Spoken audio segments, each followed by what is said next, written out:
Evet, şimdi Ihlara Vadisi'ne geldik. Taksiyle çok tatlı bir amca getirdi bizi. Şimdi içeri giriş yapıyoruz. Tahminen 1 saat burada vakit geçireceğiz. Daha sonra tekrardan amcamızı arayacağız ve geri döneceğiz. Vadi geldi. Ay gerçekten çok güzel. Yeşili çok seven bir insan olarak burayı yeşil de görmek isterim ama şu anda harika. Gerçekten harika. Ama biraz soğuk. Ama güzel. Güzel güzel.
Açız biraz. Bakalım. Böyle bir lokanta gibi bir yerdeyiz.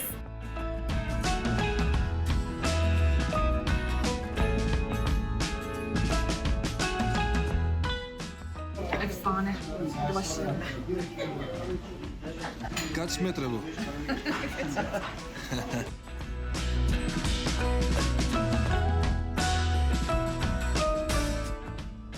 What a face. There is always a place for a desert. Yeah, I know. Yeah. So there is no I got food. No, no. For dessert. There is always a place for desert. I add another sentence. Yalnız buradan çıkınca anlatacağım, çok komik şeyler oldu. Yani bizimle ilgilenen kişi bayağı şok yediklerimize. En son Muhammed diyor ki bir şey daha isteyeceğiz, yemin et. Allah aşkına. Allah aşkına. Evet, katmer sipariş verdik.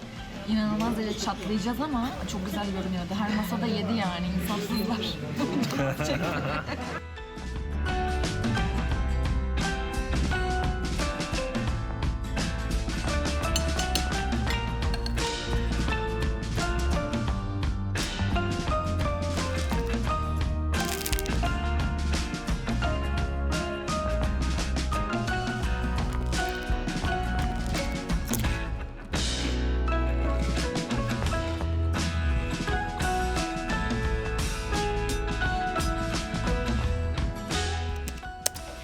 Çıkış mı yapıyorsunuz?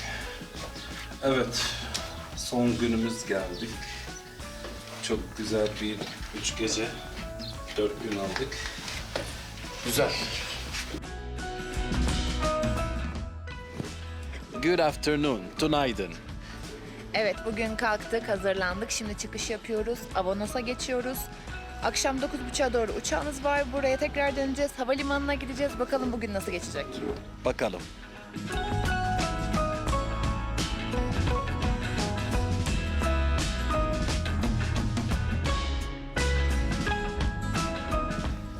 O adı ne? Çerkin.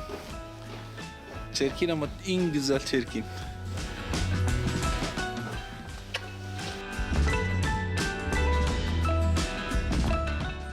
Evet, Avanos'a geldik. Minibüs de çok hızlıydı. 10 dakika falan sürdü herhalde. Kızılırmak tarafına geçiyoruz.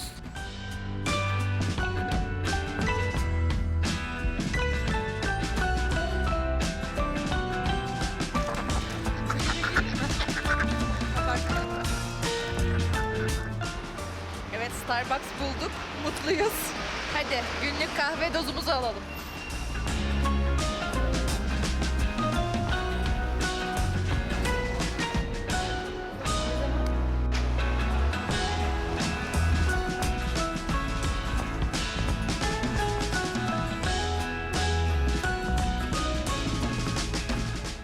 Güzelmiş.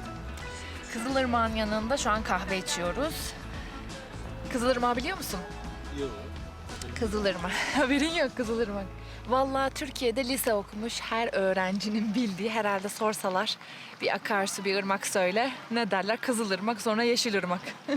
Kızılırmak herhalde, evet, yanlış hatırlamıyorsam Türkiye'nin en uzun ırmağı. Sivas'tan başlıyor. Samsun, Bafra'da bitiyor. Bayağı uzun. En uzun ırmağı olarak, akarsuyu olarak geçiyor. Şu anda yanına geldik. Kahvemizi yudumluyoruz.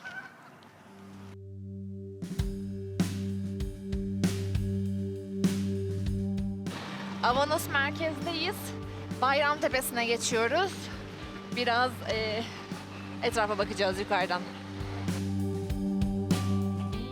Evet, şimdi Bayramtepe'sine geldik. Tam buraya gelirken yol üstünde şairlerin heykellerinin olduğu bir yol vardı. Şairler Sokağı olarak geçiyor. Çok güzel görünüyordu ama çok dikti. Nefes nefese kaldık.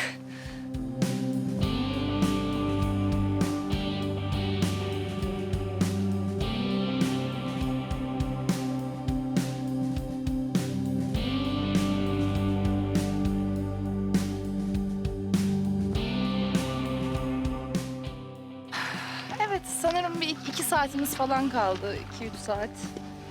Biraz daha dolanırız. Belki havalimanına gitmeden bir yemek yeriz. Sonra yola çıkarız.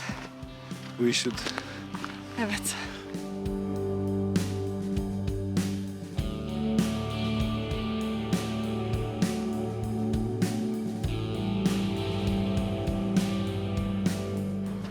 Avanos bulunduğu topraktaki kızıllığın da etkisiyle özellikle burada çok fazla sanatçının yetişmesine neden olmuş.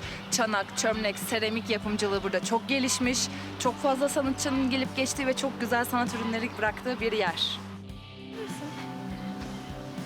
Ay pardon.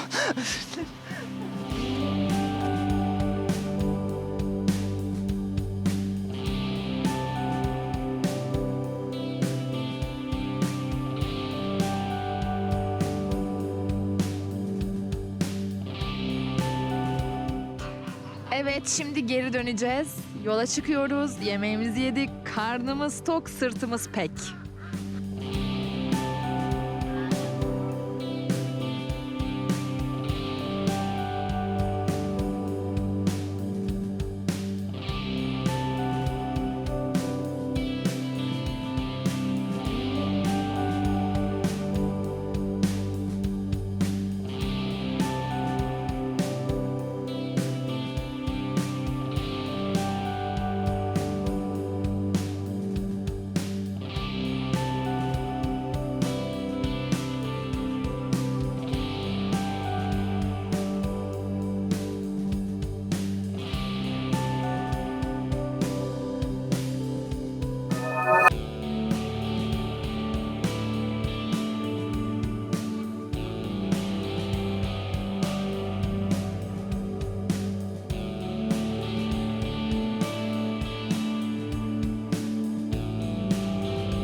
Havalimanına geldik.